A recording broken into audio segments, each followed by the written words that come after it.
Ravi de vous retrouver ce matin. Je vous souhaite de passer d'agréables moments en notre compagnie. Il est 8 h et nous serons avec vous jusqu'à 9 h 30, donc 90 minutes, durant lesquelles nous développerons plusieurs thématiques ce matin. Entre autres, nous parlerons du patrimoine sous-marin. Et oui, nous parlons souvent de patrimoine matériel, immatériel, tout ce qui est en surface, mais jamais on ne s'intéresse au fond marin, à cette faune et flore des plus riches et des plus diversifiées de notre côte et de notre littoral. Aujourd'hui, nous avons le plaisir de recevoir un militant écologiste, également plongeur photographe. Il s'agit d'Islam Ben Tahar. Il sera accompagné d'un autre passionné des fonds marins, Mohamed Zouraïlich, qui sont organisateurs en fait d'une très belle exposition intitulée Les couleurs de l'image sous-marine. Ça se passe au Bastion 23 et le détail, ce sera avec eux tout à l'heure.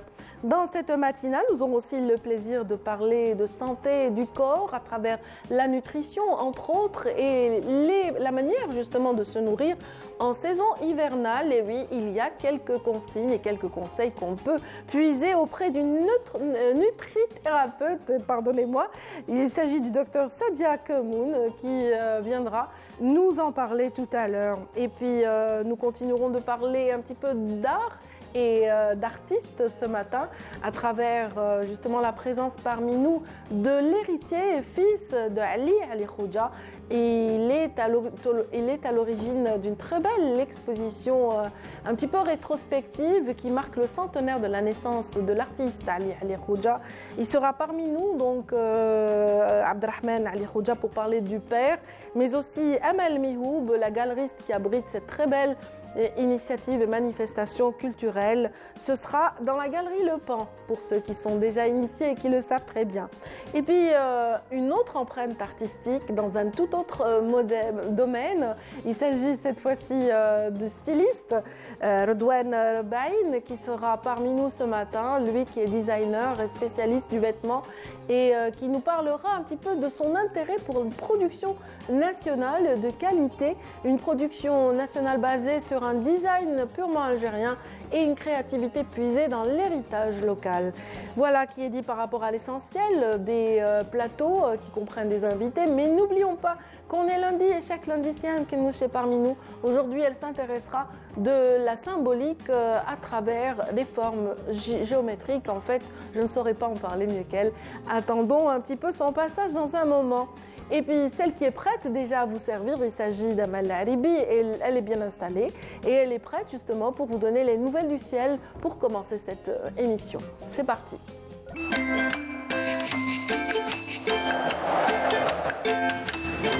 La météo vous est présentée par Mobilis.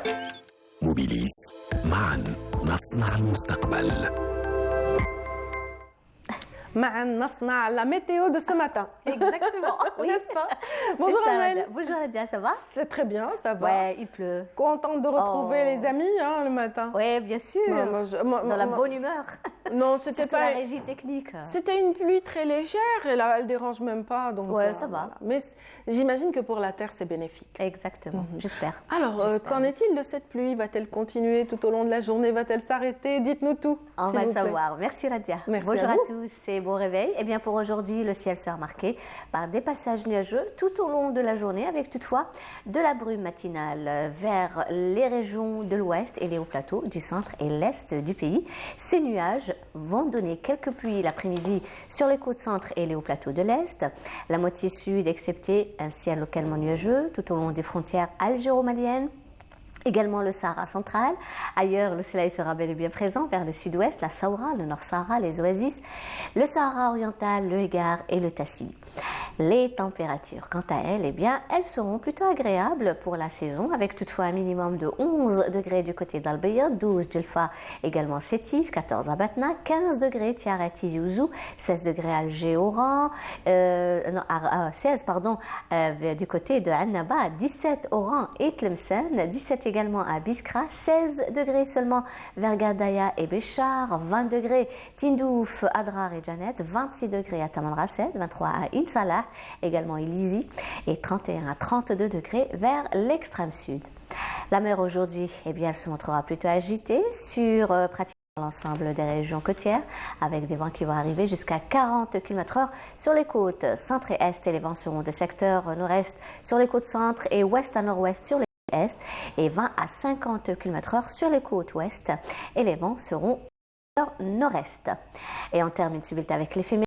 Pour aujourd'hui, eh bien, le soleil se couchera vers 18h18. Et pour davantage d'informations, bien sûr, vous pouvez consulter les sites de Météo Algérie. Passez une excellente matinée avec la suite du programme sur Bonjour d'Algérie et à tout à l'heure midi.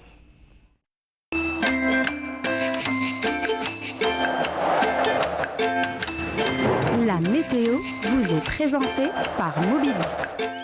موبيليس معا نصنع المستقبل. Et la météo a été orchestrée aussi par Amel Lahribi, pour ceux qui ne le savent pas encore, mais bon, je doute fort que ceux qui suivent Bonjour d'Algérie ne sachent pas.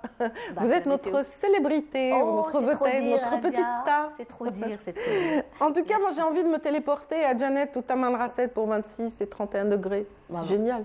Vous aimez bien la chaleur? Non, j'adore. Non, moi, pas moi. J'adore. En fait, c'est une occasion pour moi de rappeler qu'on est en plein saison hivernale, et ce qui veut dire que c'est aussi la saison du tourisme saharien. Et voilà, ceux qui sont de l'autre côté, de la rive, de l'autre rive de la Méditerranée, sachez que les vols charters ont repris pour ces deux destinations, donc Janet en particulier. Donc, ce sont des vols à des prix raisonnables, mais aussi avec toutes les facilités que cela implique. Voilà. On les invite à venir. Ah, avec plaisir. Marhaba, comme on dit. Voilà, ça me rappelle quelque chose là, le Chan. Ah oui.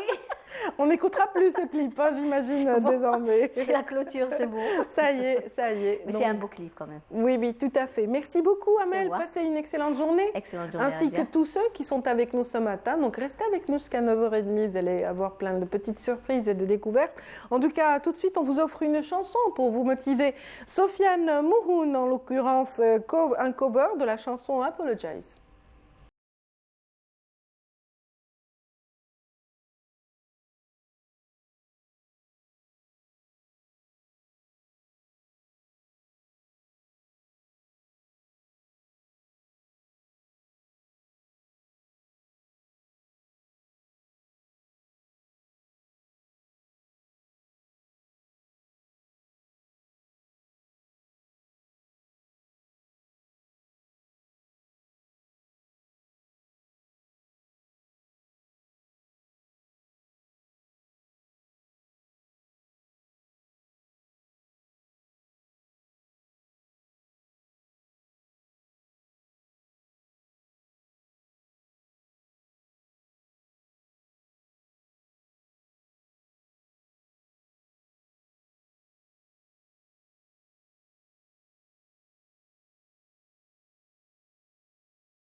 Voilà, nous venons d'écouter Sofiane Mouhoun reprendre la chanson Apologize à sa manière. Et bien sûr, pendant ce temps-là, nos invités se sont bien installés. Il s'agit de nos deux militants écologistes passionnés de fonds marins.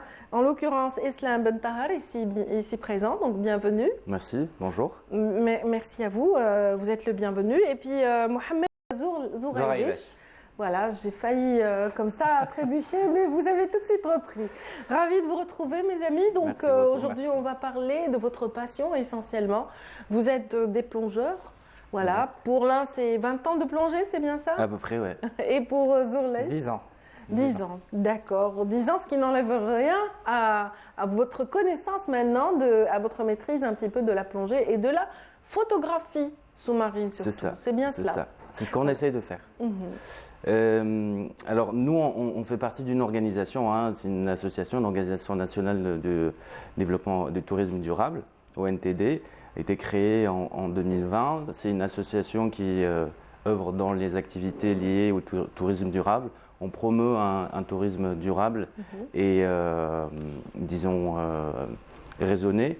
On a différentes sections. Moi, je suis chargé de la section planification projet. On a un autre collègue qui est, lui, président de la section Méditerranée au bleu.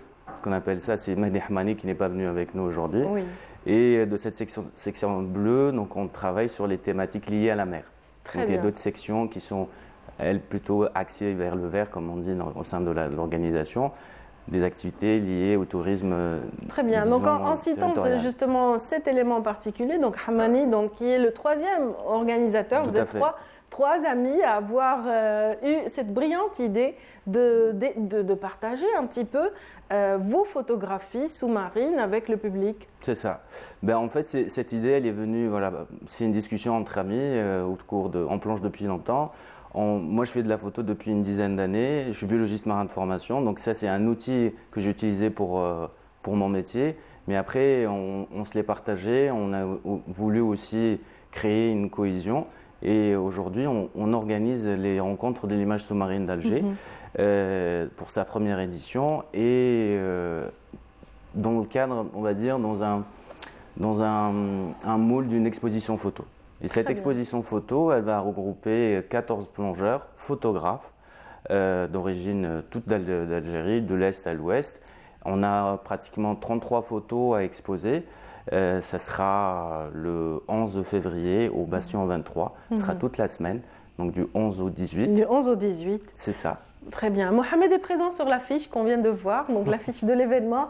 C'est vous qui plongez à ce moment-là, n'est-ce pas? Exactement. Voilà, c'est vrai que vous êtes, quant à vous, électronicien, donc de formation, ce qui ne diminue en rien votre passion pour la faune et la flore marine. Ouais. Donc vous êtes certainement tout aussi curieux que notre biologiste de découvrir toutes les espèces qu'on peut voir en sous-marin. Exactement. Et en fait, quand les gens nous interpellent, quand ils savent que nous sommes plongeurs, la première chose qui leur vient à l'idée, la première question qu'on a, c'est qu'est-ce que vous voyez sous l'eau? D'où l'idée de partager notre expérience et de partager aussi ce qu'on voit sous l'eau à tous les gens qui veulent découvrir ce qu'il y a sous l'eau. D'où l'idée de cette exposition. Et d'une autre part, c'est pour aussi sensibiliser les gens par rapport à l'écologie, par rapport à tout ce qu'il y a sous l'eau. Les gens ont l'impression que fragilité, c'est quand même un écosystème assez fragile. En fait, les gens ont l'impression que sous l'eau, il y a absolument rien, mais tant qu'ils ne voient pas ce qu'il y a sous l'eau, ils ne peuvent pas savoir. Imaginer toute la vie qu'il y a sous l'eau. D'où l'idée de faire cette exposition pour partager déjà nos deux passions qui sont la photographie et la plongée sous-marine. Ensuite, pour faire découvrir aux gens tout ce qu'il y a, toute la vie qu'il y a sous l'eau. Ça me rappelle un autre passionné qui lui, a mis au point tout un film, Les Maisons de la Mer. Je ne sais pas si vous l'avez vu, donc c'est bien, ça raconte un petit peu un habitacle, donc, qui a été créé donc, en béton et qui justement a permis à la faune et à la flore de créer comme ça un lieu magnifique en pleine mer. Oui, les récifs artificiels, c'est un dispositif qui est destiné pour engranger de la biodiversité, de créer un habitat et renforcer. C'est soit pour réhabiliter, soit pour créer ou bien pour protéger un site. C'est la vocation d'un récif artificiel. Et c'est aussi la vocation de votre organisation, la protection de ce... Ça constitue quand même quelque part un patrimoine.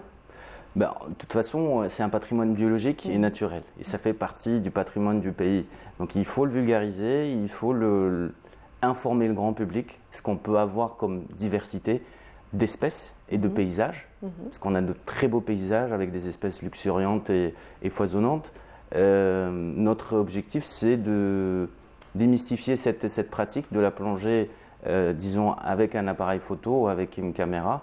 C'est accessible aujourd'hui, ce n'était pas le cas il y a quelques années, et de rendre visible ce qui n'est pas visible pour le grand public, avec l'œil d'un photographe. Donc l'objectif, c'est tridimensionnel, comme disait Mohamed, c'est sensibiliser le grand public à la diversité qu'on peut avoir sur le territoire. On va le laisser compléter l'idée, hein, Mohamed, puisque c'est lui qui est à l'origine de cette triple idée. Oui, en fait, je vais vous donner un simple exemple. Par exemple, quand il y a des détritus qui sont jetés en surface, comme on dit nous, en surface, c'est-à-dire que les détritus, ils sont là, on les voit, et voilà, jusqu'au jour où quelqu'un passe, il va les ramasser, il va les prendre. Par contre, sous l'eau, si on jette quelque chose, on ne le voit plus. Donc les gens ont l'impression que cette chose-là, ou ce détritus, est parti, alors qu'il cause beaucoup plus de problèmes sous l'eau qu'en surface. Voilà. Beaucoup de matières ne sont pas biodégradables, donc elles restent longtemps. Ça peut surtout en mer. Des décennies et des décennies. On parle de plastification des océans, c'est à cause de tout ce qui est déchets plastiques rejetés en mer, ça prend énormément de temps à se dégrader, jusqu'au moment où ça devient des microplastiques, et ces microplastiques qui sont ingurgités par des poissons, et ils reviennent vers le consommateur qui est au top de la chaîne alimentaire, qui est l'être humain. Mais juste pour revenir juste à l'exposition, c'est que nous, notre envie, c'est surtout de montrer le potentiel qui existe en matière de biodiversité, ce que je disais, mais surtout le potentiel de photographes et talentueux photographes qu'on a en Algérie et qu'on souhaite mettre en avant, et pour créer un réseau de photographes qui pourrait... Ça pourrait être intéressant pour les études et la recherche scientifique. Exactement, aussi, c'est ce que je voulais en venir, c'est qu'aujourd'hui la photographie est très accessible, on peut prendre des photos, on peut les partager, et ça participe en fait aux sciences participatives, ce qu'on appelle les sciences participatives. C'est que ces plongeurs-là peuvent être les sentinelles, les yeux de la science pour enflouer de la connaissance, de l'information, et transférer ça après sur des suivis, sur du long terme ou du moyen terme. Il y a un très bel exemple, Cousteau par exemple, et tout ce qu'il a révélé à l'humanité concernant ces fonds marins qu'on croyait vraiment sans vie, comme vous dites, peut-être inaccessibles. En fait, vous avez tout fait pour accéder le plus loin possible en profondeur, hein, par rapport à vos formations. C'est-à-dire que depuis les débuts, donc avec Madame Balistrou Rahma, donc vous avez poussé plus loin jusqu'à une qualification hyper bas. Oui, j'ai une classification CH, c'est-à-dire classification d'aptitude à la plongée au milieu hyperbare. Mais c'est le deuxième niveau, mais il y a encore deux autres niveaux pour plonger. La qualification, c'est pour travailler sous l'eau. C'est une qualification que j'avais faite en France. Mais il y a encore d'autres principes de formation technique à la plongée pour accéder à des profondeurs encore plus importantes. Vous avez parlé de Cousteau qui est un pionnier, mais il y a un autre pionnier dans la technique de la plongée profonde, c'est Laurent Balesta, qui plonge au recycleur et qui plonge sur des profondeurs jusqu'à 120 mètres pour aller photographier de très belles espèces un peu partout dans le monde. On va voir les nôtres à travers les images que vous nous avez amenées ce matin, tout de suite, et on reprend cette conversation.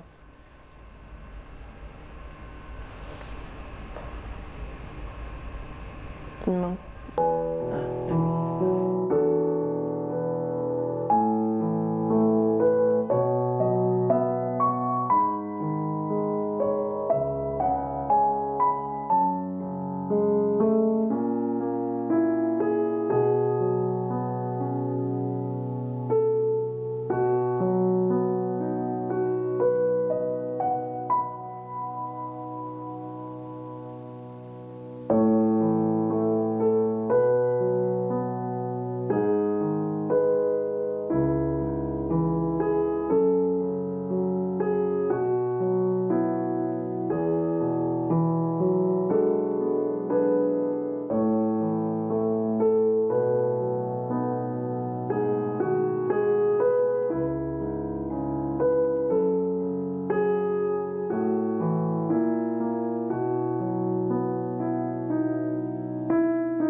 une très belle immersion dans les côtes algéroises, j'imagine. On peut trouver tout ça à côté d'Alger, pas loin. Il y a plusieurs photos qui ont été prises juste à côté, à la pointe, à l'Aïs Hamedo, mais aussi à Intaya, d'autres à Oran, et voilà. Donc c'est une grande diversité de couleurs et de formes. C'est vraiment, on est dans le paysage, effectivement, avec tout plein de couleurs, c'est beau. Exactement. Quand on descend sous l'eau, nous, on se met en mode acquisition, c'est-à-dire qu'on essaie d'enregistrer toutes les images qu'on voit, toutes les belles choses qu'il y a en dessous, et essayer de prendre de belles photos aussi pour partager ça avec d'autres personnes. Il y a souvent de belles surprises, hein, des espèces que vous n'attendez pas. Exactement. Ou des couleurs que vous ne soupçonnez pas, comme ce petit violet comme ça, c'est quoi? Souvent, quand on a l'espèce ou l'individu ou le paysage, on a déjà un cadre, on a une perception, mais la photo, c'est encore différent. C'est que l'appareil photo, il a quelques réglages, puis après, il sublime, il arrive à mettre en avant certaines couleurs qu'on ne voyait pas de la même façon. Alors pour la photographie sous-marine, il y a une notion très importante, c'est l'éclairage. Oui. Pour faire de belles photos, il faut de l'éclairage, il faut des flashs. Certains utilisent des phares. Moi, personnellement, j'utilise des flashs. Et ça permet de sublimer, de faire sortir vraiment les véritables couleurs de paysage, de l'endroit ou bien de l'espèce. Vous plongez à quelle fréquence?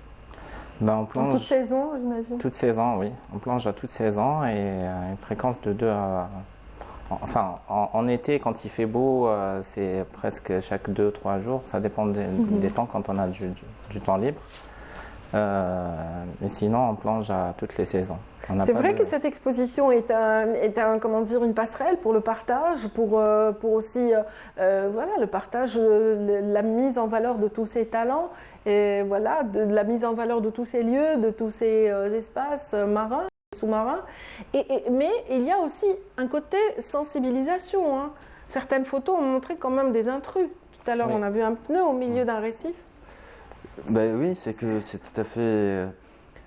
C'est cette jonction qu'on veut faire, c'est-à-dire de créer... C'est vrai que la Méditerranée est une très belle mer, il y a différents paysages, la biodiversité, des espèces, mais elle est impactée par les activités humaines, par les rejets urbains, par l'industrie littorale, et aussi plastique, pneus, comme on a vu. Donc voilà, c'est une oasis de biodiversité, mais c'est aussi une oasis qui est en péril et qui est très très et sensible voilà, et l'image fragile. est arrivée juste au moment où vous exprimez. Donc on se demande toujours pourquoi ce pneu est là, quoi. Oui. Comment il est arrivé là. Oui, il n'a rien à faire dans une mer, hein, vraiment.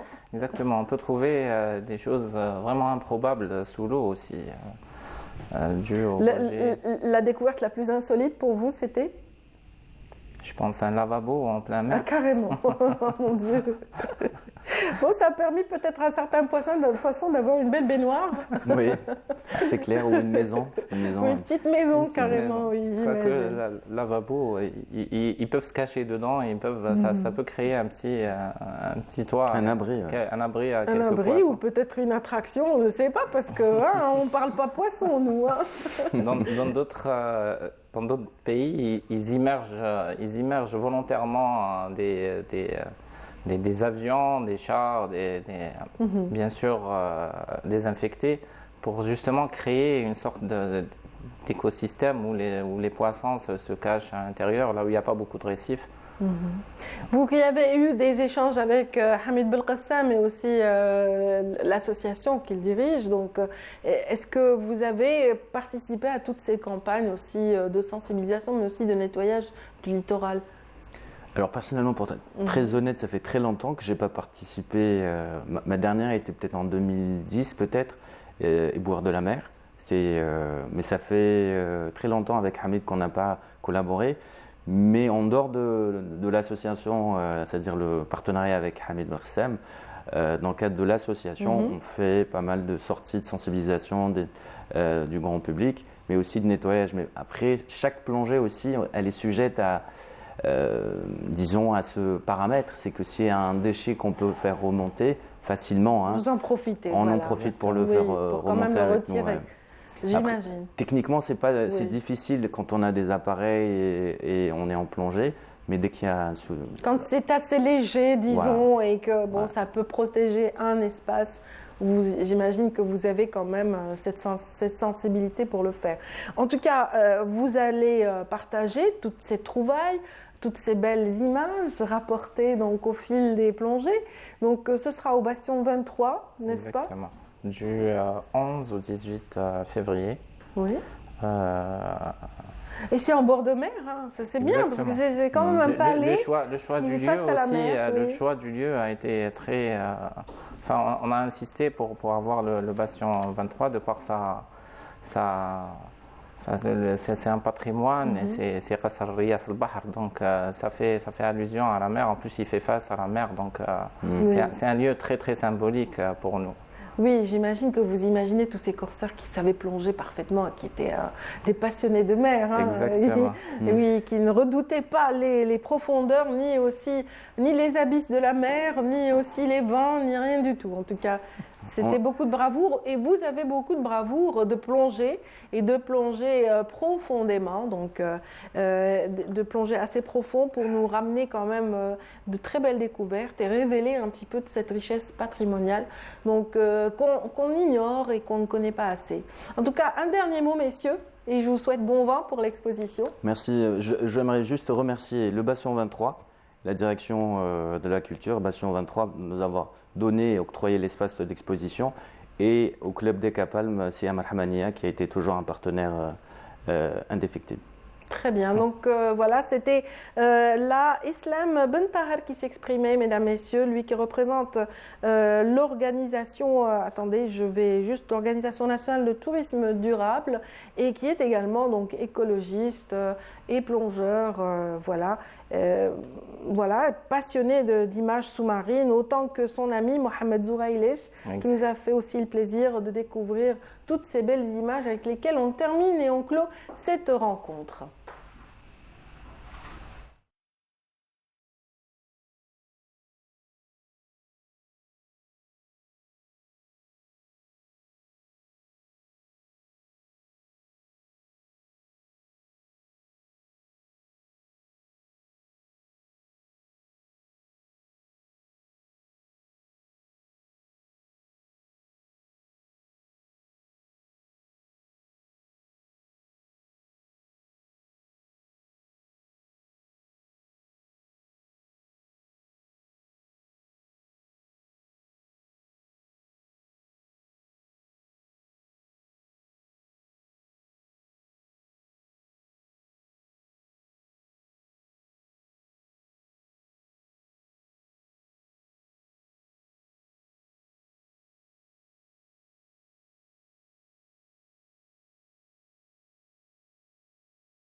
Mesdames, Messieurs, jusqu'au 18 février à partir du 11 de ce mois.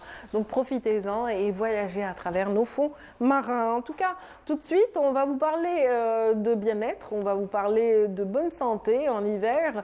Bien sûr, pour plonger, il faut être costaud, il faut être vraiment, il faut être en bonne condition physique. Et aujourd'hui, nous avons le plaisir de recevoir le docteur Sadia Kemmoun, donc qui est nutrithérapeute. Elle en connaît un bout sur tous ces aspects. Bienvenue. Bonjour, Ravie de vous retrouver. Merci beaucoup, ravie d'être là parmi vous. Voilà, vous avez couru, vous êtes une sportive. Ben oui, très. Il faut bien. Il y avait beaucoup d'encombrements ce matin. Exactement. J'aurais vraiment aimé venir à pied, peut-être en courant, comme ça a commencé la journée en plein, avec beaucoup d'énergie, beaucoup d'activité. Voilà, c'est vrai que ça compense un petit peu quand il fait froid. Oui. On peut se réchauffer, en faisant de l'exercice et c'est bénéfique aussi pour le corps. Exactement. Donc, qui dit santé, dit exercice, dit alimentation. Et quand on dit exercice ou activité physique, n'est pas forcément faire du sport, mais toutes nos activités quotidiennes. Ça peut être marcher, faire le ménage et tout. Tout ça fait partie de l'activité physique. Ouais, j'imagine faire le ménage en dansant. Bah oui, pourquoi faire le pas, ménage avec une belle musique. Avec quelques petits steps par-ci par-là. Bah oui, pourquoi pas. Oui, il faut avoir un petit peu d'imagination. En tout cas, ce qui est sûr, c'est qu'en hiver, docteur, on a tendance à se goinfrer, on a tendance à se rabattre sur la nourriture en se disant, voilà, on va se réchauffer, on va manger un bon plat, un truc chaud. Et voilà, qu'est-ce qui provoque cette fringale, on dira ? Effectivement, en hiver, on a envie de manger, mais surtout pas n'importe quoi. On a envie beaucoup de sucre. Beaucoup de sucre, beaucoup de gras, ce qu'on appelle les comfort food. On a envie de se faire plaisir. Et cela est dû à 2 facteurs, je dirais. Donc le premier, donc en hiver, on brûle beaucoup de calories, on dépense beaucoup d'énergie pour la thermogénèse, donc pour que notre corps régule la température corporelle, bien sûr. Donc on va avoir cette sensation de faim et du coup on a envie de manger. Mais pourquoi on a envie de manger sucré ou voire gras? C'est justement par rapport au manque de lumière en hiver qui occasionne un déficit en vitamine D, qui est à l'origine d'une petite déprime, c'est ce qu'on appelle la déprime hivernale. Et du coup, cette petite déprime, on a toujours envie de se réconforter, de se faire plaisir. De prendre quelques petites douceurs. Exactement, comme ça, justement, comme sucreries et tout, qui contiennent des précurseurs de sérotonine, qui est une hormone de plaisir, de bonheur. Donc, quelque part, une fois, j'étais tombée sur un article qui disait qu'on pouvait perdre justement du poids ou des calories seulement en s'exposant au froid, en faisant en se mettant dans des conditions comme ça de fraîcheur où le corps va essayer de rééquilibrer les choses et puiser dans les graisses. Ben pourquoi donc pas. C'est vrai donc. C'est vrai, si on mange sainement, si on garde cette alimentation. En ayant la patience de ne pas manger juste après. Voilà. Exactement. Donc en ayant la patience de manger sainement, de manger équilibré, en se contrôlant, on peut perdre du poids même en hiver. Il n'y a vraiment aucun inconvénient pour ça.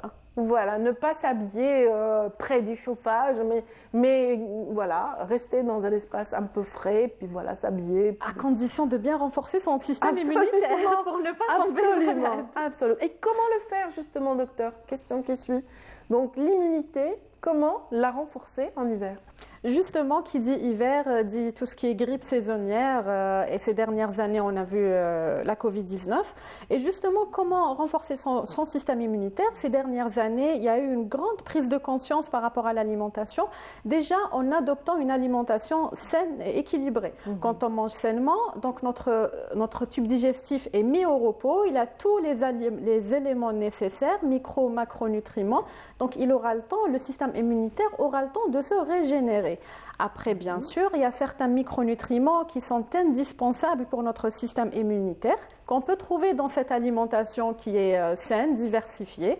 Donc, on a le zinc qui est très connu pour ses vertus. Il participe dans la régénération du système immunitaire. On a la vitamine D. D'ailleurs, ces dernières années, c'est tout le monde qui se supplémente en vitamine D. Tous les médecins préconisent la vitamine D de façon presque systématique. Exactement. Il faut garder des taux très corrects de vitamine D. Ça intervient dans le système immunitaire.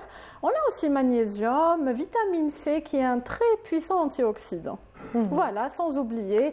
Et c'est la saison des agrumes, donc on peut s'en donner à cœur joie. Hein. Exactement. Donc, on peut aussi trouver de la vitamine C dans les légumes aussi. Effectivement, on a les poivrons, les épinards, donc il n'y a pas que les agrumes, on a plusieurs autres légumes. Et quand il faut, on peut faire appel à la supplémentation. Voilà, depuis tout à l'heure, on parle de nourriture saine. Qu'est-ce que vous appelez nourriture saine et équilibrée, on dira? Donc, c'est une alimentation qui nous apporte tous les éléments indispensables pour le fonctionnement de notre organisme en termes de qualité. Donc, quand on dit qualité, c'est les bons macronutriments, les bons glucides qui sont riches en fibres, les bonnes graisses et aussi les protéines qui sont diversifiées entre protéines végétales et protéines animales. En termes de quantité, là, c'est les calories. Donc, il faut avoir un apport calorique calorique adéquat pour le bon fonctionnement de notre système digestif, de notre corps en général, de notre système immunitaire, de tous les organes. Et pour avoir cette alimentation saine et équilibrée, donc on recommande en premier de consommer les fruits et légumes de saison et surtout de production locale. Donc, ces fruits et légumes de saison contiennent... Donc, sans additifs. Exactement. C'est-à-dire vraiment nature. Exactement. Ils contiennent beaucoup plus les vitamines et les minéraux dont on a besoin dans cette saison, surtout en hiver. On a ensuite les protéines, donc qui sont indispensables dans notre assiette, qu'ils soient animales ou végétales. D'ailleurs, les dernières études recommandent de prendre 2 tiers de protéines végétales et juste un tiers de protéines animales. Donc, quand on dit protéines végétales, la majorité ignore où est-ce qu'on peut les trouver. Ben oui, c'est l'occasion de leur dire. Oui. Donc, on est ravis. On a les légumineuses, donc on a lentilles, haricots blancs, on a bien sûr tout ce qui est pois chiches. On peut faire du hummus qu'on va manger avec des légumes, c'est très bon, c'est comme snack, comme petite collation. On a aussi tout ce qui est... sans légumes, hein, l'Est, ils le font seulement dans une petite sauce très saine. Exactement. Avec de l'huile d'olive et du cumin. Exactement, tout à fait, c'est délicieux. On a aussi tout ce qui est flocons d'avoine, céréales, c'est très riche en protéines végétales. Sinon, on a les protéines animales qu'on connaît tous, mais on recommande plus protéines viande blanche que viande rouge. Et la dernière partie, c'est bien les glucides. Donc, on parle toujours de glucides complexes. On évite tout ce qui est farine blanche, raffinée. Donc, on est beaucoup plus sur orge, seigle, avoine, tout ce qui est pain complet, c'est bon. Exactement, pour pain complet, pâte complète. On peut avoir de la galette avec un peu d'huile d'olive. Et le dernier élément, c'est bien les lipides ou les graisses de bonne qualité, parce qu'on a les mauvaises graisses et les bonnes graisses qu'on peut trouver déjà dans les poissons, les oméga 3, les graines, comme les grains de lin, mais on les a aussi dans l'huile d'olive, c'est les oméga 9. Voilà. Très bien, ça c'est les bonnes graisses. Exactement. Les mauvaises, celles qu'il faudra éliminer, ce sont... Exactement, donc c'est les graisses trans qu'on trouve déjà dans tout ce qui est huile, surtout friture, hein, parce que c'est l'oxydation du LDL. Oui, que ce soit de la margarine ou de l'huile végétale ou de et tout ce qui est gâteau, sucrerie. Alors là, la combinaison sucre et gras... C'est pas du tout une bonne combinaison, c'est pas du tout, on recommande pas ça du tout, mais on est dans la modération. Très bien. Donc de temps en temps une petite, voilà. Ça ne peut faire que du bien. Surtout pour la santé Sans mentale. abus, il ne faut pas abuser. Donc on a parlé d'immunité, on a parlé justement de nourriture saine et équilibrée. Qu'en est-il un petit peu des compléments alimentaires? Est-ce qu'on doit en prendre ou est-ce qu'il faut attendre d'être pris en charge par un spécialiste? Alors pour les compléments alimentaires, le premier conseil que je donne aux patients, c'est ne jamais prendre des compléments alimentaires si notre alimentation n'est pas équilibrée. Donc si on n'a pas une alimentation saine, diversifiée, on a beaucoup de stress oxydant dans notre corps et tout complément alimentaire va l'aggraver. Donc il faut d'abord corriger son alimentation, ensuite faire appel à la supplémentation. Je dirais qu'il faut toujours consulter son médecin traitant afin de prendre tel ou tel complément alimentaire. Parfois, on peut être en surdosage, parfois on a une carence très importante, donc le protocole de supplémentation diffère d'une personne à une autre, diffère du dosage aussi.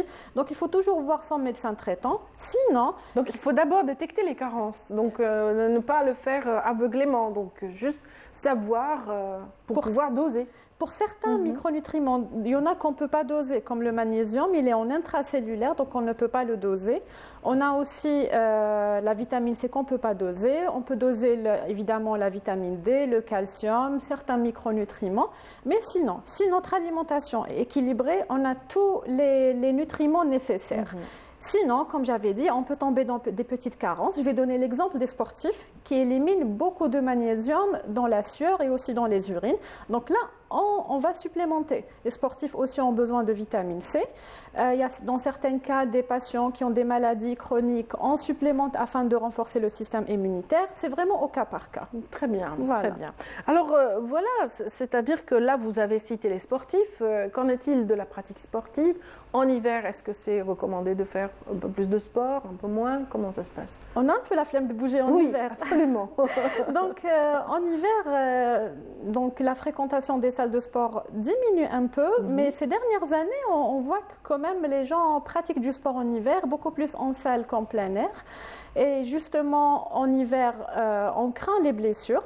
Donc c'est pour ça qu'on dit qu'il faut bien s'attarder sur l'échauffement, bien s'échauffer, aller progressivement parce que notre corps, surtout nos muscles, sont très froids et on ne va pas s'échauffer rapidement. Il y a surtout la température qui est basse. Donc ça, c'est la règle numéro 1. La règle numéro 2, c'est de réduire un peu l'intensité, de varier bien sûr les entraînements entre endurance et renforcement musculaire selon les recommandations de l'OMS. Donc ça, c'est connu.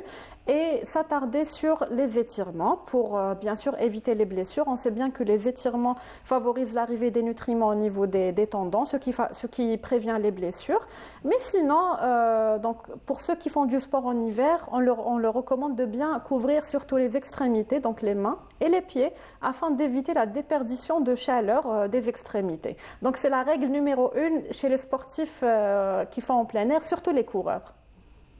Voilà. Alors, c'est vrai que faut-il aussi prendre des tisanes en cette saison hivernale? Effectivement, donc les tisanes, en plus qu'elles réchauffent le corps, la température corporelle, elles nous réconfortent, mais elles contiennent aussi des principes actifs qui sont très très bénéfiques pour notre santé. Donc ça contient des antioxydants, ça contient parfois elles ont des vertus anti-inflammatoires.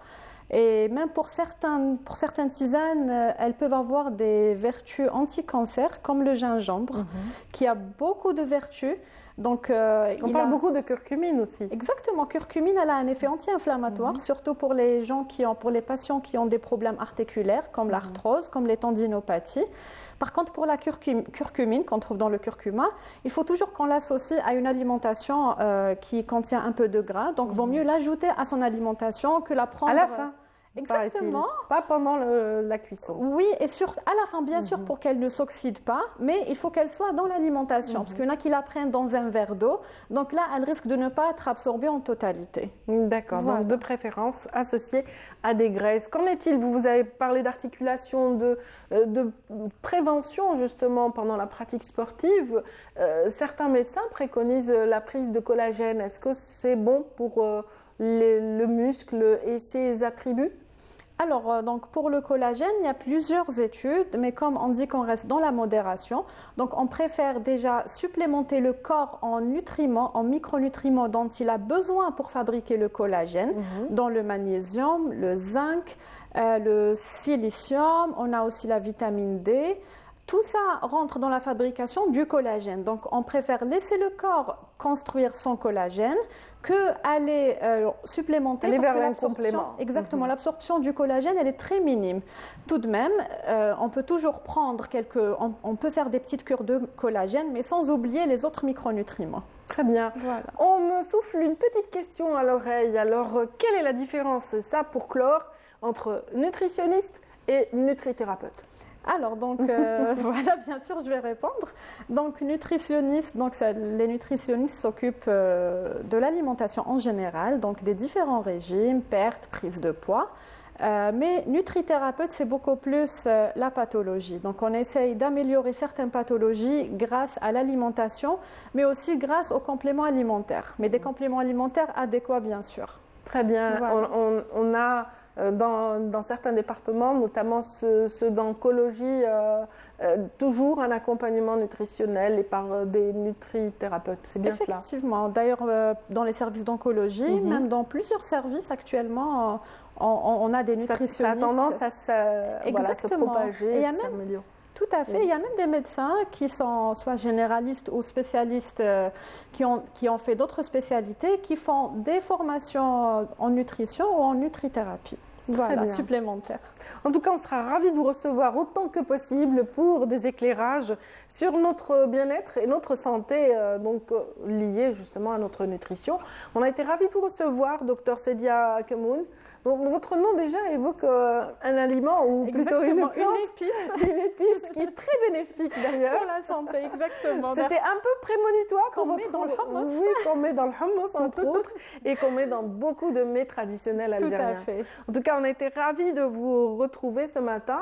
Vous êtes, je le rappelle, nutrithérapeute et médecin rééducateur. Tout à fait. D'abord médecin rééducateur et nutrithérapeute. Voilà. Merci beaucoup Radia. On a été ravis. Vraiment ravis d'être parmi vous aujourd'hui dans ces plateaux de Canal Algérie. En tout cas, j'espère que vous qui êtes avec nous depuis ce matin avez profité de ces conseils et de ces solutions donc proposées par notre médecin ce matin. Et on va continuer sur la lancée avec ce reportage qui met en valeur les tisanes phares durant cette saison hivernale. C'est un reportage qui est signé Lamia Boudbouda. L'hiver est bien installé et cela rime souvent avec rhume, toux et grippe. Dès les premiers symptômes, les plantes et épices peuvent aider à se soigner en douceur. La tisane, boisson star de l'hiver, et elle est bien plus qu'un remède de grand-mère. Pour me réchauffer l'hiver, généralement, prendre la verveine accompagnée de miel ou de citron. Zatar, c'est très bon, il est un peu piquant et il réchauffe vraiment. Au marché Farhat Boussac, des marchands d'épices ne jurent que par la verveine et l'origan et qui ne coûtent pas cher. Les tisanes les plus achetées sont la verveine et l'origan. Pour 50 dinars, on peut en faire 10 tasses. Pour la grippe, les gens prennent des tisanes citronnées, de la menthe, de l'origan, du clou de girofle et du gingembre. Marchand d'épices de père en fils, et ce depuis une trentaine d'années, Maïzer évoque l'origan zatar qui reste un classique des plantes de l'hiver. Il est l'allié des voies respiratoires. Nous sommes dans ce métier de père en fils. J'ai commencé très jeune. J'avais à peine 16 ans lorsque j'accompagnais mon père au marché. Quelle est la tisane la plus vendue ? Ce qui se vend le plus, c'est la verveine, origan, gingembre, clou de girofle, surtout avec la Covid-19. On doit prendre des tisanes toute l'année et pas uniquement quand on tombe malade. L'origan est l'allié des poumons et nous aide à nous réchauffer. Préparer une tisane, c'est tout un art. L'eau ne doit pas être bouillante, mais juste frémissante. On fait chauffer de l'eau, on met une poignée de feuilles, puis on sucre avec du miel naturellement. Les plantes peuvent faire des miracles l'hiver. Profitez de leurs vertus naturelles pour renforcer vos défenses immunitaires et vous réchauffer par la même occasion. Voilà, c'était les solutions proposé par Lamia Boudbouda qui nous a fait balader à travers les étals de nos marchés et donc en quête de tisane star de notre hiver. Alors voilà, la star c'est bien sûr Siam Kenous chez nous. Hein. On est ravis toujours de la retrouver tous les lundis. Oh bah si. Bonjour. Vous êtes une vraie star. C'est vrai. Vous montez même sur scène. Alors mes parents vont être heureux. Voilà, votre fille est une star. Oui, elle a été star de la radio, de la télévision et aussi elle a fait beaucoup de scènes en tant que conteuse. Et aujourd'hui, elle nous fait le plaisir de découvrir des symboliques assez insolites, chaque lundi. Bon, insolites, peut-être pas, parce qu'on va les retrouver un petit peu partout dans notre artisanat surtout, et nos peintures. Mais la question qui se pose, d'où vient-il? Qu'est-ce qu'il représente? Nous sommes dans une rubrique qui parle de symbolique en premier lieu. Donc, vous allez voir que ce sont des symboles qu'on voit. Ce sont des formes qu'on retrouve un petit peu sur nos tapis traditionnels, nos tapis berbères. C'est des symboles qu'on retrouve par exemple sur nos assiettes, sur nos draps, peut-être sur notre poterie, etc. Mais en fait, tout a une origine. Alors, je voudrais commencer quand même par... Alors, je ne sais pas si le réalisateur va me donner un signe ou va me donner une image peut-être pour vous aider à symbole vous lancer. Pour essayer de commencer. Voilà. Très bien. Alors, rappelez-vous très bien de cette forme. Il s'agit d'un triangle avec un rond. Sur le triangle, vous avez l'impression, nous avons déjà parlé... C'est pas égyptien? Non, c'est pas égyptien du tout. Alors, vous voyez Très bien, vous voyez que c'est une forme qui ressemble plutôt à une femme, n'est-ce pas? Tout à fait. C'est un pictogramme qui ressemble facilement à une femme. En fait, il s'agit de la déesse carthaginoise punique, voire même Tanit. D'accord? C'est la déesse carthaginoise punique Tanit. Alors, Tanit est la déesse de la fertilité et ce même triangle de Tanit, on va le retrouver un petit peu partout chez nous. Donc, dans d'autres formes. Dans les stèles funéraires d'autrefois, c'était un petit peu comme ça qu'était représentée exactement. Cette divinité. Donc, c'est une déesse de fertilité et le triangle est repris un petit peu partout. Donc, nous avons deux triangles qui se font face, nous avons des triangles dans la poterie, dans les dessins, dans des tapis, etc. Ça va toujours en forme où il y a des angles sur les côtés. Donc ça nous vient de l'Antiquité. Ça vient de l'Antiquité. Donc, il y a rarement des rondeurs. Vous voyez, il y a toujours des angles aigus.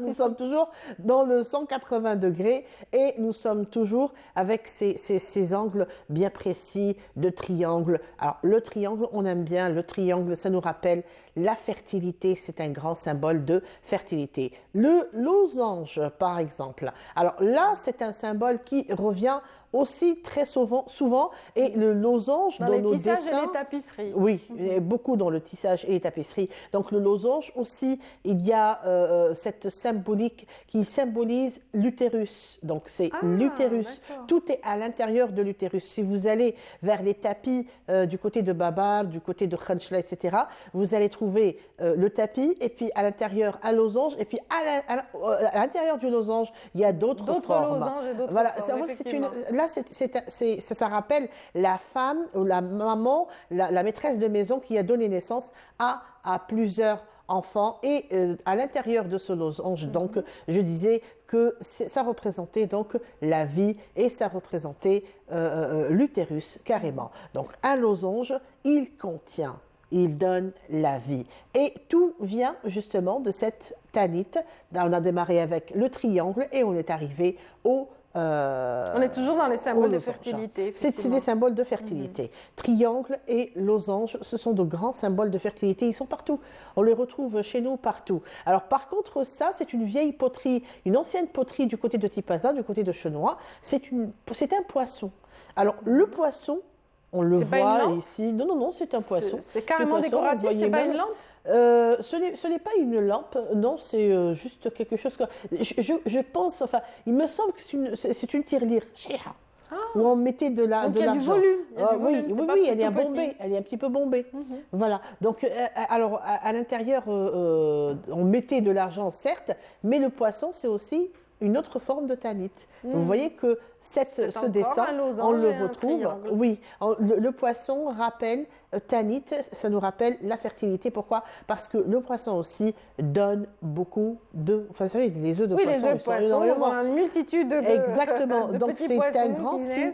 C'est un grand signe de richesse et un grand signe symbole aussi d'abondance, d'opulence et de fertilité. Donc, Tanit qui va nous donner, je rappelle, vous voyez, nous avons démarré d'un seul symbole. Voilà.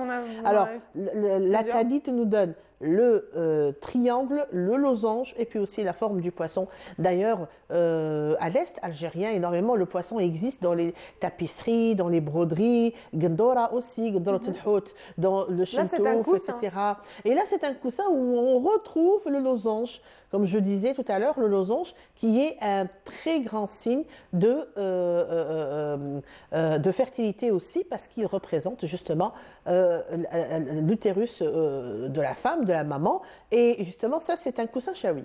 Donc, c'est un coussin chaoui où on retrouve beaucoup le losange et on retrouve cette forme géométrique bien présente. Il y a d'autres formes, si on veut quitter un petit peu Tanit, il y a une autre forme, une étoile, une étoile qui est très très intéressante et qu'on retrouve aussi chez nous, notamment dans les tableaux, certes, mais plus dans l'architecture. D'accord? Alors c'est une étoile... dans l'emblème oui. Alors, dans l'emblème, c'est une étoile symbolique. C'est une étoile à 5 branches. Ça, c'est une autre paire de manches. Mais moi, je voudrais parler de l'étoile à 8 branches. C'est-à-dire deux carrés qui s'entrelacent. Ce sont 2 carrés qui s'entrelacent. Et cette forme, justement, la voici. Donc, ce symbole qui est le symbole de l'islam, le symbole de la géométrie ou de l'architecture aussi musulmane et qu'on retrouve notamment dans ce qu'on appelle Zakhrafa ou l'arabesque. Donc c'est un symbole qui existe chez nous, qui est très, très, très présent, notamment dans tout ce qui est mur, zlayedj, tout ce qui boiserie, est... les boiseries. Boiserie aussi, dans les bénistes. Donc c'est un symbole qui existe dans l'ameublement et l'architecture et qui symbolise, ça c'est un symbole donc de l'étoile de l'islam. L'étoile de l'islam a 8 branches, d'accord? Et cette forme est bien présente.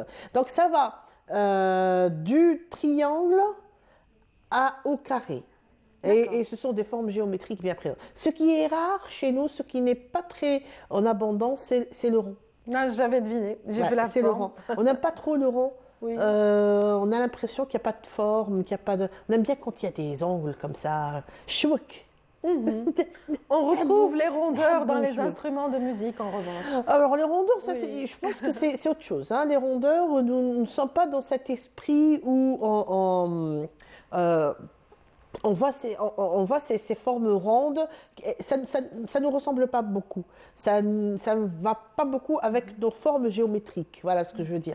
C'est-à-dire que dans notre esprit, c'est plus les traits, les lignes brisées, les triangles, les losanges. Ça va tout droit, il y a des angles. On aime bien quand il y a des angles comme ça. Mais le rond comme ça, il y a une étude psychologique ou sociologique à faire là-dessus. Bah oui, je vais aimer qu'il y ait un sociologue peut-être qui pourrait peut-être nous parler de cet esprit-là. Mais en tout cas, c'est comme ça que nous voyons l'art avec des angles.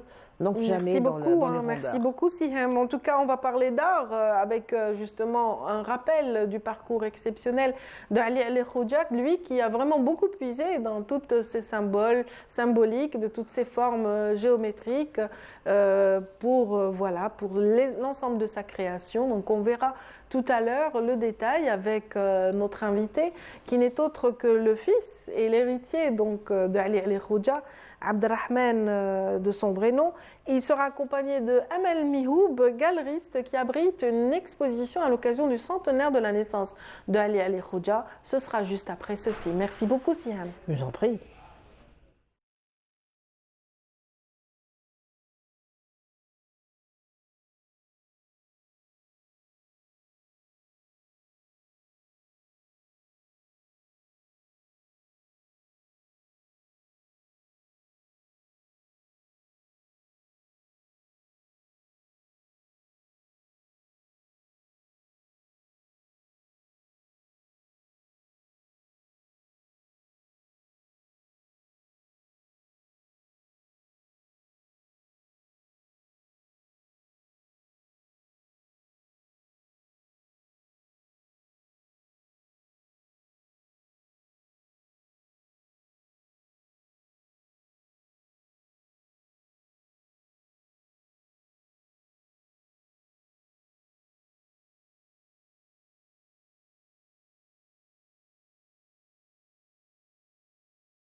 Voilà, une belle petite virée à travers nos montagnes qui sont très enneigées en ce moment. Voilà, les cimes des montagnes ont un très beau manteau blanc en cette saison et j'espère que vous serez nombreux à en profiter en week-end, pourquoi pas. En tout cas, On disait tout à l'heure qu'on allait encore parler d'art et cette fois-ci d'art plastique avec bien sûr cette exposition qui est consacrée au centenaire de la naissance de Ali El Khodja, donc une des pointures de l'art algérien, donc qui nous a quittés il y a quelques années. Et son fils est parmi nous ce matin pour rappeler justement cette passion qu'il avait pour l'art.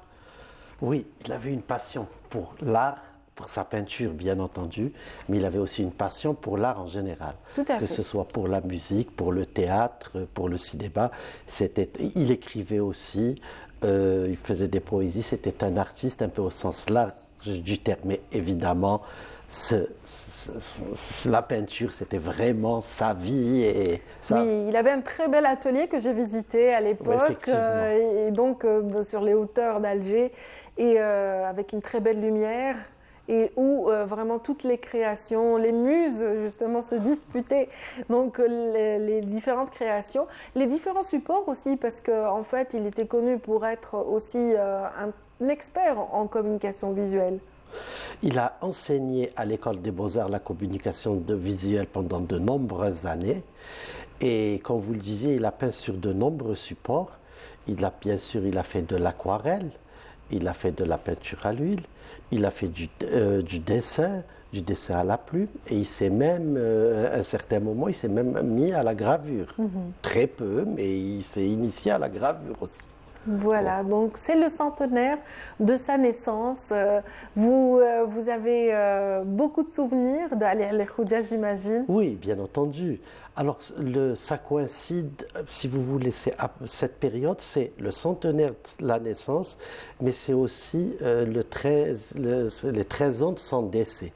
Parce que entre l'anniversaire de sa naissance et le jour de son décès, il est né le 13 janvier 1923 et il est décédé le 7 février 2010.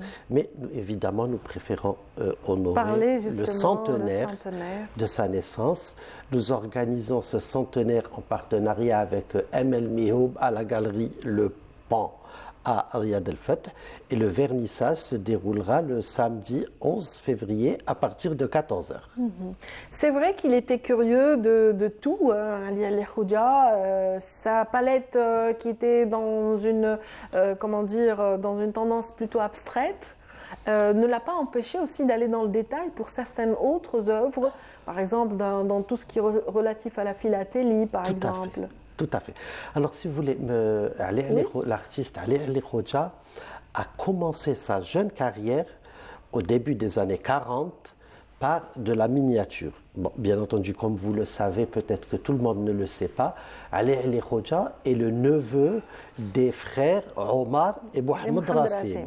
Ali El Khodja a été orphelin très très très jeune et il a été élevé par ses oncles. Donc toute sa jeunesse, il a baigné dans l'atelier des frères Rassim. Il s'est initié à la miniature. Ses premières expositions dans les années 40, c'était évidemment des expositions de miniature.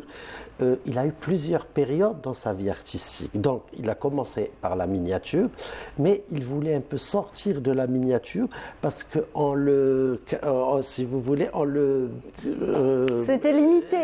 Non, c'est pas seulement que c'était limité, mais chaque fois on le comparait à ses oncles. Il ne voulait pas être comparé. Voilà. Donc il a eu plusieurs périodes dans sa vie.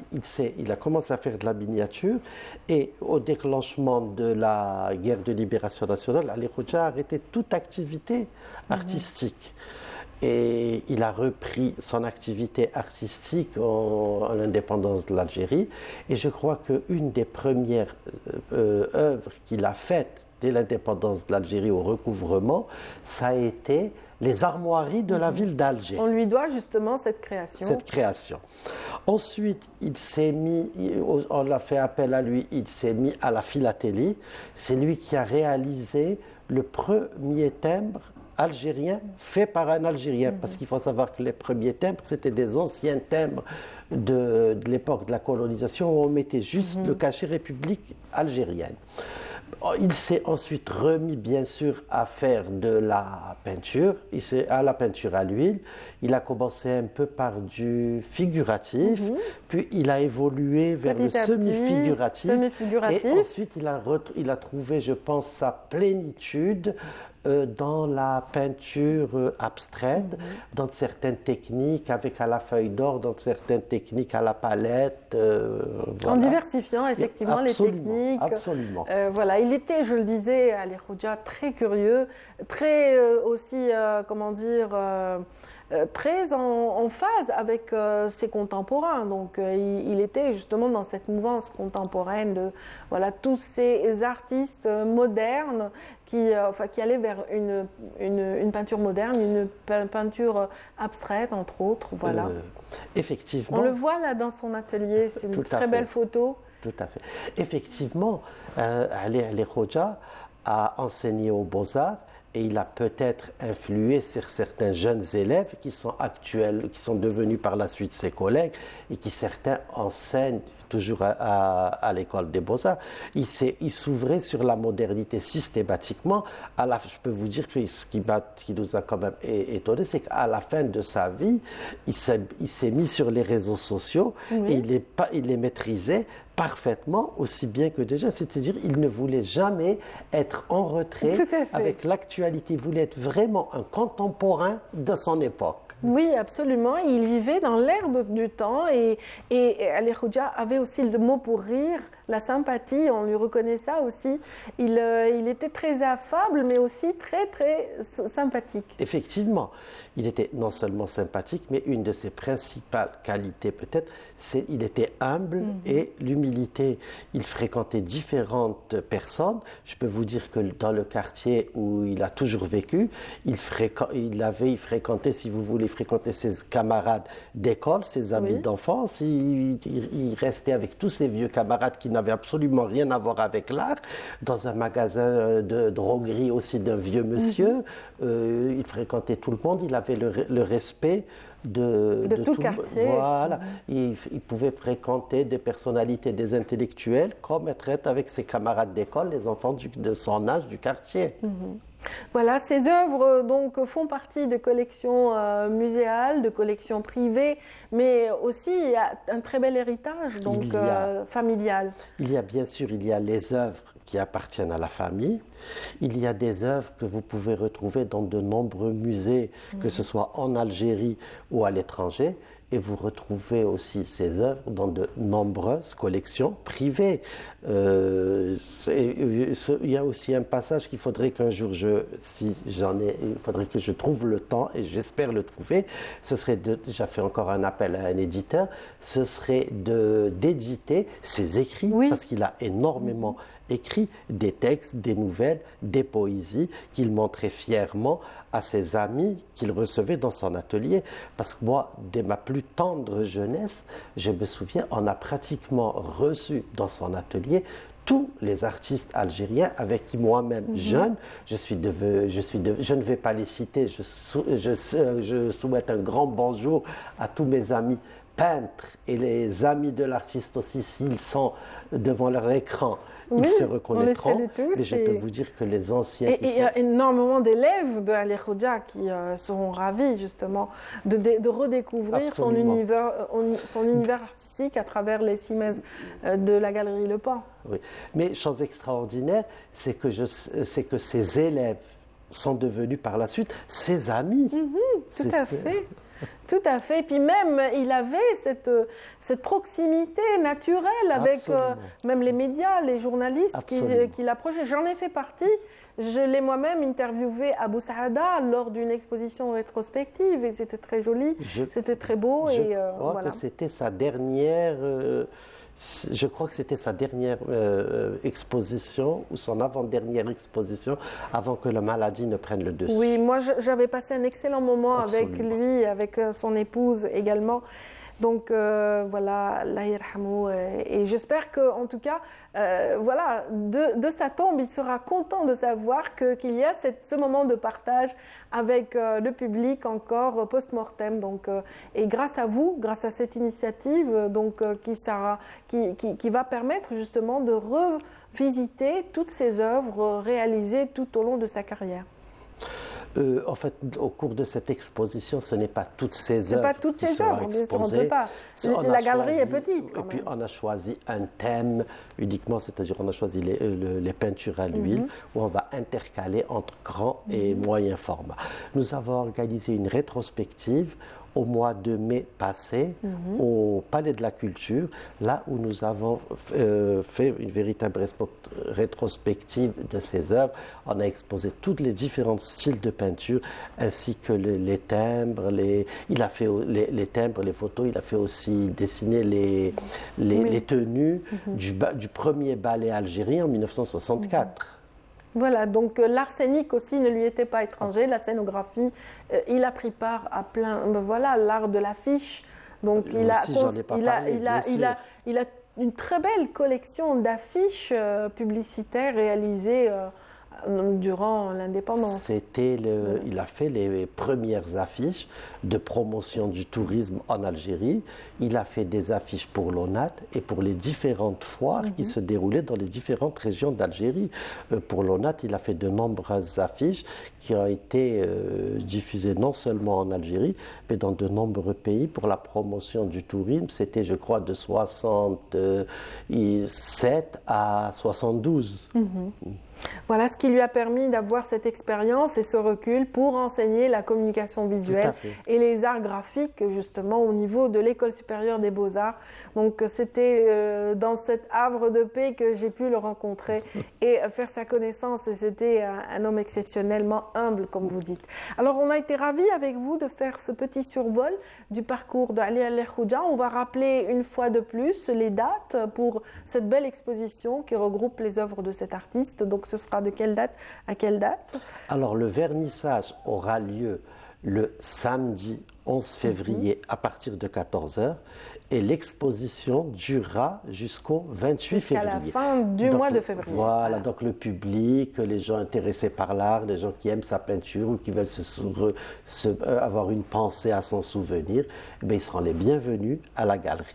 Et je voudrais aussi remercier Emel Mihoub, la directrice de la galerie, qui a bien voulu aussi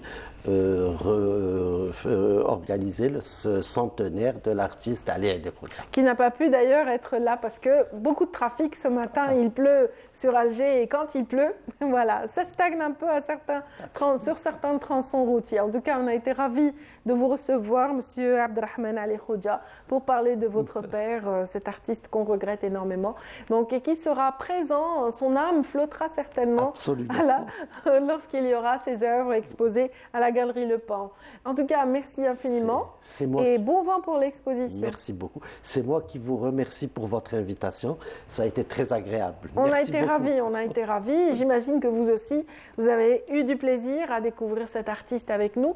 En tout cas, on va continuer de parler d'art et d'une empreinte artistique différente dans le domaine du vêtement et du textile dans un petit instant. Et pour justement planter le décor, on va découvrir le portrait d'une couturière, spécialiste des robes kabyles, et de toutes ces symboliques, comme on le disait tout à l'heure avec Sihem, qui ornent ces belles robes traditionnelles. On va découvrir le reportage tout de suite et on va revenir.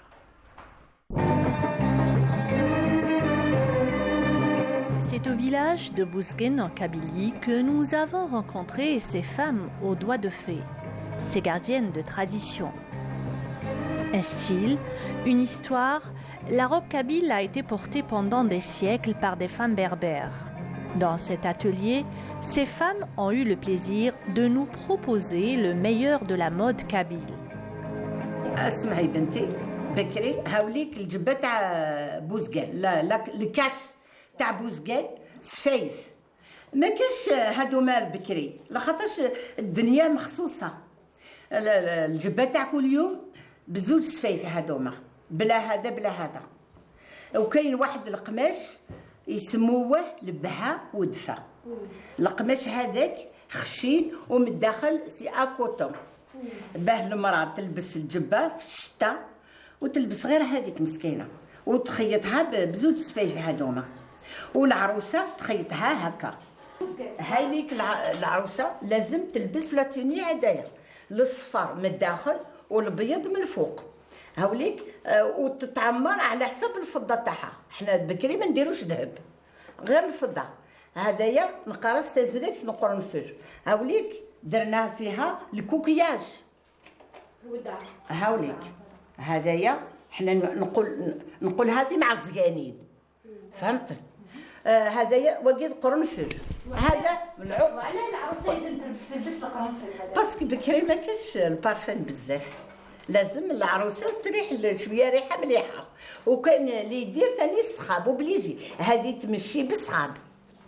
ويديروها ثاني الكوكياج هذايا وبالعقاش. هذاك الصخاب ثاني يتباع. والعقابي لازم تكون اورانج. لازم هذايا باسكو هذايا كيما يقولوا يشبه للحنه باسكو الحنه يكون في الفرح. Souad, couturière, a indiqué que les tenues traditionnelles et plus particulièrement la robe de Bouzgen, réputée pour son modèle unique, ne peut disparaître car elle constitue une pièce maîtresse et indispensable du trousseau de la mariée.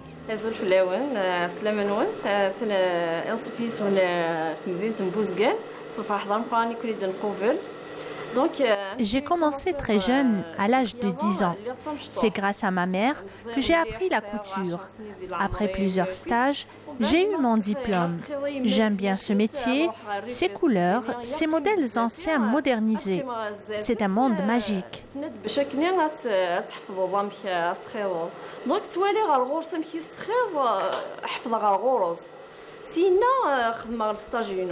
راح اخمر ستاجينو سميت 15 كويس راح اخمر ستاجينو بوغ ديبلومينو الحمد لله ولا تخيض مما ينظن ذا شوي ماذا الناس لا تخيض مما ينظن لي طابليي لي سروله كلش تخيضي فيما. Mais cette jeune couturière a une autre passion, c'est bien la poésie. الزينة قبايليين أيضار كران الحو تكلي النار يذورر ذوق فريد ولنا عقو شبحن تطرون تذسر فلاس نحو الدحونو الزين تقبايلي ذو فرير شبحن تمزون تسكرين الزين أنت الحرمة صفق ندور تمثس فيفين أنت قوس فويسورة أحليل وين ورثن تنسين ذا المرجان وكذا الفضة. Voilà, nous sommes ravis ce matin de recevoir Redouane Rbaïn, donc un styliste et qui est également spécialiste du vêtement, designer, on dira. Voilà, c'est un petit peu que j'aimerais, c'est comme ça que j'aimerais vous définir, donc Monsieur Rbaïn. C'est ce que je suis. Voilà, tout à fait. Tout à fait. Bon, j'imagine que toutes ces tenues traditionnelles n'ont plus de secret pour vous, mais vous exploitez tout cela pour de nouvelles créations un peu modernes. Voilà. Donc on va en parler en détail tout de suite. Le temps pour moi de présenter M. Abdelnour Sahli qui vous accompagne ce matin, bonjour, qui est aussi votre associé dans le travail. Vous avez un très beau projet justement qui serait en faveur d'une production nationale dans le vestimentaire, n'est-ce pas ? Tout à fait. Et qui répond à la crise qui sévit dans le monde du textile. Hein. Oui. Donc nous avions un projet. Mais on n'arrive pas, les gens avec qui on parle, on a eu des réunions, des rencontres, ils n'arrivent pas à comprendre que l'Algérie, même si pendant les dernières années on n'a rien produit, on n'a fait que reprendre. On s'est reposé sur l'importation pendant des années. On est capable de se remettre en avant. Oui. Parce que, vous savez, moi je suis de la génération 50. C'est la génération qui est montée dans la tête du train. Oui. On ne l'a pas pris en route. Donc c'est dans les années 50 que l'art, que ce soit dans la peinture, dans les meubles, dans l'architecture, tout a été lancé, la musique. Donc moi je suis de cette génération. Oui, et j'ai un passage de 50 années dans le métier de la couture, de la coupe, les dessins et tout. Donc j'ai un enrichissement, j'ai des connaissances qui seraient malheureux qu'elle parte sans avoir rendu service à mon pays. Absolument. En tout cas, vous avez déjà opté pour un virage très important il y a quelques années. Vous vous êtes intéressé aux vêtements masculins, c'est-à-dire qu'il y a énormément de couturiers et de couturières qui se sont spécialisés dans le vêtement féminin. Et vous avez voulu aussi avoir cette touche algérienne dans le vêtement et dans les collections. On vient de voir là une image qui illustre parfaitement ce que je dis. Donc, vêtements féminins, masculins, algériens, avec cette touche très spécifique au pays. Vous savez, pendant très longtemps, j'ai commencé la couture. La couture, je suis né avec une passion et j'en ai fait un métier. Mais dans mes débuts, en 70, j'ai fait le prêt-à-porter parce que je trouvais que le traditionnel, c'était quelque chose de facile. En plus de ça, on avait des couturières qui travaillaient à domicile, à la maison. De plus en plus. Donc, en tant qu'artiste créateur, c'était beaucoup plus de prêt-à-porter. Donc, j'ai travaillé en faisant du sur-mesure. Il y avait des carrés où il y avait de ceci, cela. Donc, j'ai fait un passage quand même dans le prêt-à-porter, dans le sur-mesure, dans l'industriel, aussi bien en Algérie qu'en Europe. Donc, avec tous ces passages, ça m'a donné un enrichissement sur le vêtement. C'est pour ça que je vous dis spécialiste du vêtement. Je connais l'historique et l'évolution du vêtement. Donc, ce qui se passe maintenant, ça devait arriver. On est arrivé à la fin d'un cycle où le vêtement, pas spécialement dans la forme, mais dans sa matière et dans sa façon d'être réfléchi, a changé. Absolument. Donc, cette jeunesse, actuellement, la jeunesse aussi s'intéresse à son héritage, veut aussi ressembler, avoir des repères identitaires à travers le vêtement, autant qu'à travers les différentes manifestations culturelles. Cette idée m'est venue en 2014. J'ai travaillé dans des boutiques, je fais des décalacos, je travaille d'ailleurs pour plusieurs boutiques. Mais il m'est arrivé un moment où j'avais plus de passion, je n'avais pas une lumière, il n'y avait pas quelque chose qui me faisait vibrer. J'avais besoin de faire autre chose. Et j'ai pensé que la seule chose que j'avais pensé, c'est lancer le vêtement pour hommes. C'est un vêtement que nos ancêtres ont porté. Bon, bien sûr, maintenant, la vie a changé, il y a l'administration, on travaille dans les bureaux. Mais l'Algérien a besoin de retrouver son identité. Absolument. Et l'identité, c'est par son vêtement. Ensuite, on remet des lignes. J'ai mis des lignes qui étaient faciles à porter dans un premier temps. Et parce qu'il y a le côté pratique qui doit aussi l'emporter par rapport à notre vie qui est effrénée. Oui, il faut que ce soit un modèle pratique et vous allez vers un modèle pratique, c'est-à dire, vous savez, on a porté des jeans avec taille basse, l'entrejambe basse et tout, ça ressemble un peu à nos vêtements. Absolument. Donc il y a quelques années, il y a 10-15 ans en arrière, en Europe, on a lancé la mode du sarwal. Tout à fait. Donc, le sarwal, voilà, Aladin ou sarwal, tout simplement pour les Mais autres. comme il n'a pas été conçu par un Algérien avec sa réflexion, ça n'a pas fait long feu. Ça a été porté quelques années, après ça a arrêté.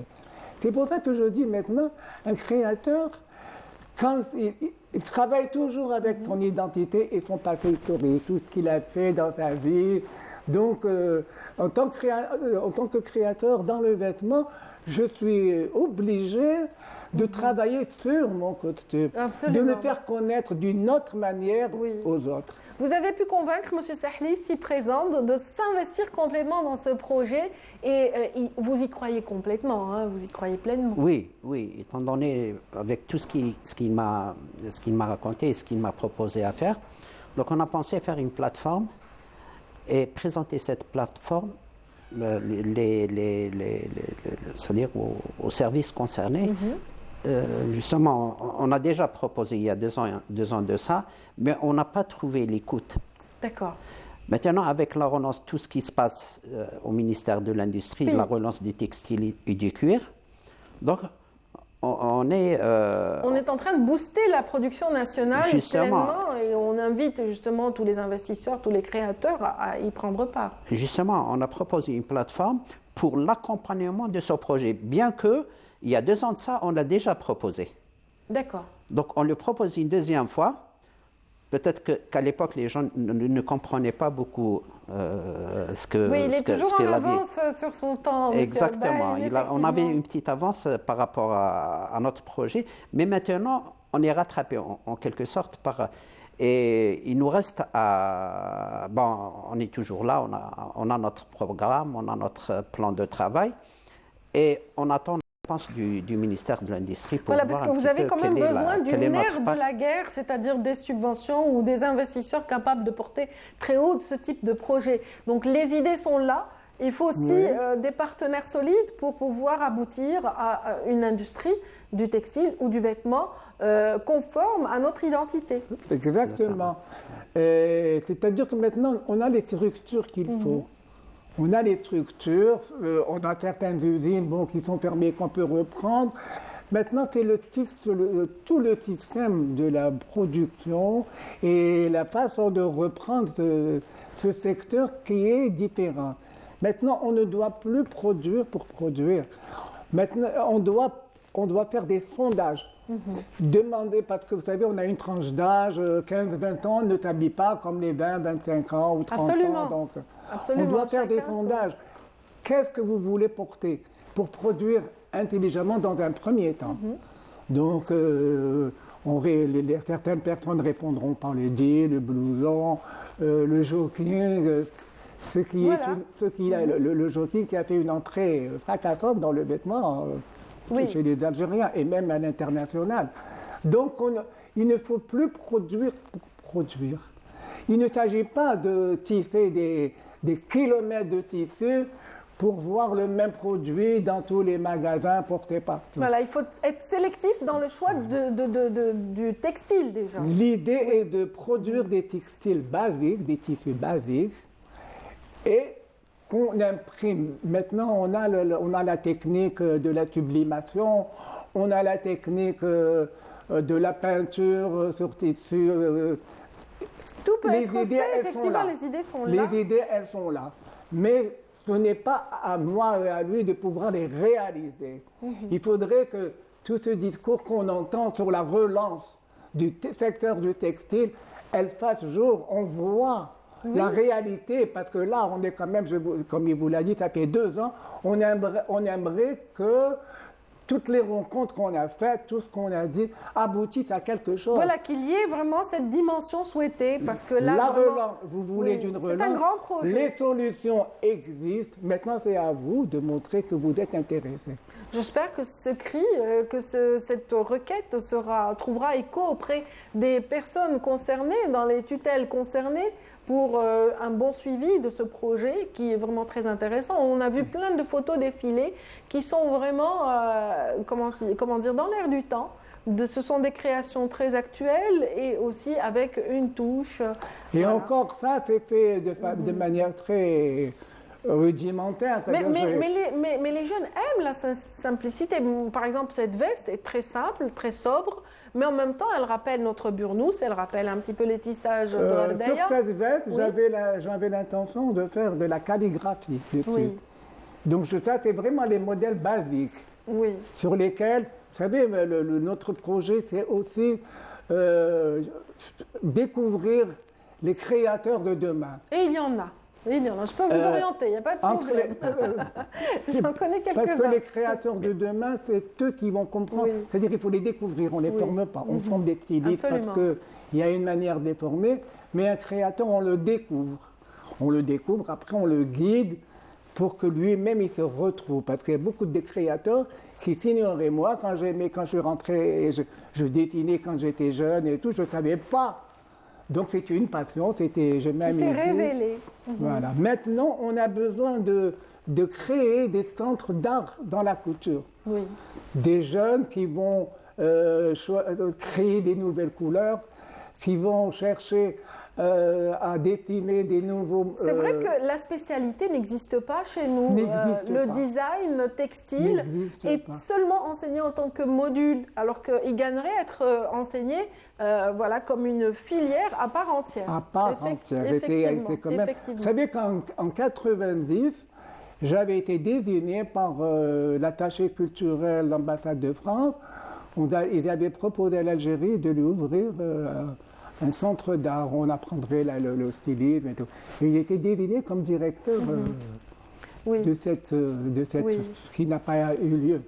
il y aura lieu justement de développer toutes ces belles idées. En tout cas, voilà, on termine sur votre appréciation de l'artiste et de son génie. Allez-y. Vous vouliez rajouter une idée. Allez-y rapidement. Oui, ce que je voulais dire, c'est-à-dire que ce qu'on est en train de perdre, les autres, ils sont en train de le récupérer. Parce que tous les gens qui travaillent actuellement sur Internet, ils sont en train de proposer leurs services à des grandes marques. Il y a des gens qui travaillent pour Adidas, pour Nike, pour beaucoup de marques reconnues. Voilà.